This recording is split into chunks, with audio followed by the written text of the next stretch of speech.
Halo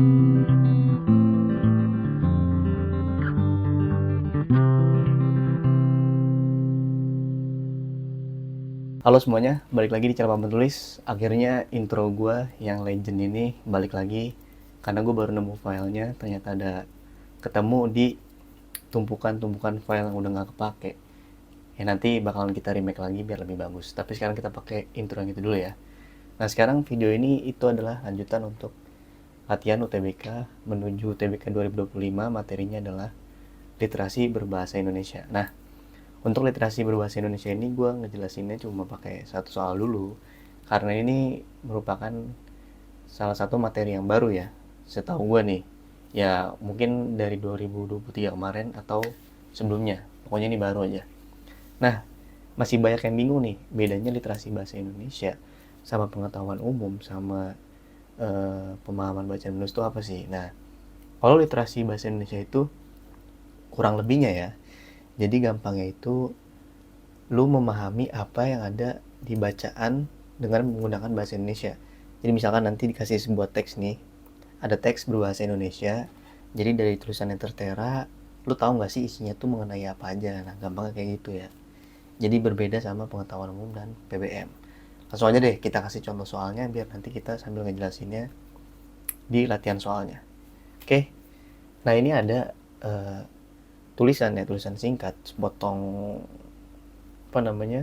cerita dari Laskar Pelangi karya Andrea Hirata. Nah ini kan disuruh, ternyata soalnya belum ditulis. Nah ini soalnya udah ditulis, jadi ada sebuah cerita dari Laskar Pelangi dan soalnya gini, bagaimana karakter tokoh lintang yang digambarkan dalam kutipan novel tersebut. Anda bisa memilih lebih dari satu mungkin ya, lebih dari satu jawaban yang benar. Oke, ada yang kurang ternyata. Jadi gini, soal di sini tuh pengen kita memahami si karakter tokoh lintang ini. Tokoh lintang ini tuh sifatnya kayak gimana sih dari cerpen yang udah digambarin di sini. Nah, ini tuh yang diuji di literasi berbahasa Indonesia. Lu paham gak nih apa yang lu baca? Jangan-jangan lu baca cuma sekedar baca doang gitu, nggak ada yang masuk. Nah, itu yang pengen diuji gitu. Jadi kalau ada saran dari gua soal isian kayak gini ya, kebetulan isiannya nggak terlalu rumit. Jadi inget-inget kata rajin, semangat, ceria, tinggi hati, lucu dulu. Inget aja, inget, nggak usah di kayak rajin mana ya kita cari rajin. Pokoknya diinget aja dikit, secara sekilas. Nah ini sekarang gue bacain dulu ceritanya sambil ngedengerin aja. Anggap aja ini dongeng dan lu coba raba-raba mana kira-kira kalimat yang menggambarkan bahwa si Lintang nih tokohnya kayak gini. Oke, aman ya. Laskar Pelangi karya Andrea Hirata. Sekarang aku mengerti. Aku sering melihatnya berkonsentrasi memandangi angka-angka. Saat itu dari keningnya seolah terpancar seberkas sinar. Mungkin itulah cahaya ilmu. Anak semuda itu telah mampu mengontemplasikan bagaimana angka-angka saling bereaksi dalam suatu operasi matematika. Sorry gue potong dulu. Jadi mengontemplasikan, mungkin ada beberapa teman-teman yang kurang paham maksudnya ya. Jadi anggap aja si anak muda ini mengontemplasikan angka-angka itu di dalam otak. Jadi dia merenungin otak-otak nih, misalkan nih. Ada soal 2 tambah 2 kali 2 tambah 6 akar 3 gitu. Nah, angka-angka ini dikontemplasiin di kepalanya. Jadi dia ngitungnya di kepala gitu. Nggak pakai coret-coretan. Paham ya? Oke, lanjut sampai yang sini tadi. Kontemplasi ini rupanya melahirkan resep ajaib tadi. Nah, sampai sini ada belum dari pilihan yang ini menggambarkan si sifat lintang? Belum ada ya, belum kelihatan ya. Oke. Nah, sekarang kita lanjut ke paragraf yang kedua. Lintang adalah pribadi yang unik. Banyak orang merasa dirinya pintar, lalu bersikap seenaknya, congkak, tidak disiplin, dan tak punya integritas. Tapi Lintang sebaliknya. Nah, maksud sebaliknya apa nih?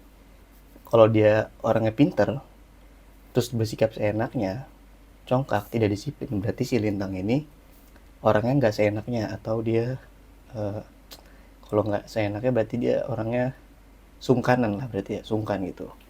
Terus congkak itu sombong kan, berarti dia humble nih, rendah hati. Tidak disiplin, berarti dia orangnya disiplin. Dan tak punya integritas, berarti tinggal dibalikin, jadi berarti dia punya integritas. Tapi Lintang sebaliknya, ia tak pernah tinggi hati. Oh, ini udah dikasih tahu ternyata di kalimat setelahnya. Tinggi hati, tadi kan tinggi hati di sini ada ya. Ia tak pernah tinggi hati, berarti ini bukan. Ini otomatis bukan jawaban yang benar. Kita kan milihnya yang benar doang nih. Sip. Karena ia merasa ilmu sedemikian luas untuk disombongkan dan menggali ilmu tak akan ada habis-habisnya. Meskipun rumahnya yang paling jauh, tapi kalau datang ia paling pagi. Sorry nih, salah tulis nih. Kalau datang ia paling pagi. Nah, ini berarti menandakan apa dia? Meskipun rumahnya paling jauh, tapi kalau datang ia paling pagi. Kalau orang kayak gini tuh apa sih? Kerajinan kayak? Berarti rajin kan? Berarti ini jawabannya rajin, rajin bener. Tapi dia lebih tepatnya kerajinan gitu. Nah, lanjut lagi. Wajah manisnya senantiasa bersinar walaupun baju, celana, dan sandal Chunghai-nya buruk minta ampun. Ini ada nggak nih kira-kira? Senantiasa bersinar mukanya nih. Jadi bayangin nih, wajahnya lagi jalan, lagi lari ke sekolah, mukanya bersinar-sinar. Bisa jadi semangat nggak? Bisa jadi semangat kan? Oke, semangat kita simpen dulu, tapi belum di checklist gitu. Namun sungguh kuasa Allah, di dalam tempurung kepalanya yang ditumbuhi rambut gimbal aut-autan, tersimpan cairan otak yang encer sekali. Pada setiap rangkaian kata yang ditulisnya secara acak-acakan, tersirat kecemerlangan pemikiran yang gilang gemilang. Di balik tubuhnya yang tak terawat, kotor, miskin, serta berbau hangus, buset, di roasting ya, dia memiliki an absolutely beautiful mind. Oke, ia adalah buah akal yang jernih, bibit jenius asli, yang lahir di sebuah tempat nan jauh di pinggir laut. Dari sebuah keluarga yang tak satu pun bisa membaca. Oke, dari paragraf kedua bakalan gue simpulin kalau misalkan si Lintang ini orangnya rajin, tadi udah. Dan akhirnya semangat gue masukin karena kenapa? Semangat mana semangat nih? Karena yang tadi itu loh, dia tetap mukanya ini tetap senantiasa bersinar gitu. Walaupun baju, celananya, sama sendalnya itu jelek. Kita aja misalkan nih, sorry mungkin ada beberapa orang yang lagi nggak pede penampilannya waktu lagi pengen berangkat sekolah atau kuliah atau apa kemana gitu. Jadi nggak semangat gitu kan untuk berangkat. Nah, si Lintang ini beda, dia tetap semangat walaupun misalkan punya baju yang jelek, terus sendalnya jelek juga, celananya juga. Nah, dia tetap semangat buat ke sekolah gitu. Berarti gue masukin semangatnya ya. Setuju lah ya. Nah, sekarang paragraf ketiga kita baca dulu. Lebih dari itu, seperti dulu kesan lebih dari itu, seperti dulu kesan pertama yang kutangkap darinya, ia laksana bunga meriam yang melontarkan tepung sari. Ia lucu. Nah, lucu nih udah langsung di perkataannya dengan jelas gitu, lucu. Langsung dijelasin gitu loh sama penulisnya kalau si Lintang ini orangnya lucu. Oke, kita masukin. Semarak. Semarak itu bisa kita gambarkan dengan ceria juga ya. Jadi ceria gue masukin, atau nanti kita bisa cari-cari lagi nih mana yang bisa disangkutin sama ceria gitu. Dan penuh vitalitas. Ia memperlihatkan bagaimana ilmu bisa menjadi begitu menarik dan ia menebarkan hawa positif sehingga kami ingin belajar keras dan berusaha menunjukkan yang terbaik. Nah, sebenarnya ini kan namanya literasi bahasa Indonesia. Setiap orang tuh biasanya nangkapnya beda-beda, ya enggak? Yang ini nangkap misalkan nih, bisa jadi ada orang yang nangkepnya gini ya, bisa jadi nangkap semangat ini dari kalimat yang dia jenius, lahir di sebuah tempat nan jauh di pinggir laut, dan sebuah keluarga yang tak satu pun bisa membaca.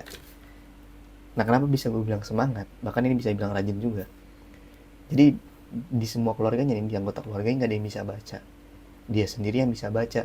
Otomatis kan nggak ada yang bisa ngajarin dia baca nggak? Dia mau nyari tahu gimana sih caranya biar gue bisa baca. Dia mau belajar, dia semangat belajarnya biar dia bisa membaca alfabet gitu. Jadi mungkin ada beberapa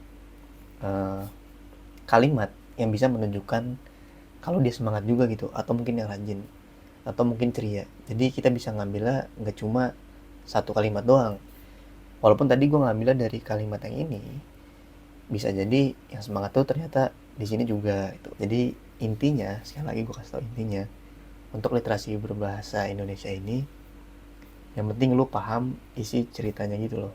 Ini menceritakan tentang apa, terus pertanyaan apa, tinggal jawab sesuai yang dipertanyakan.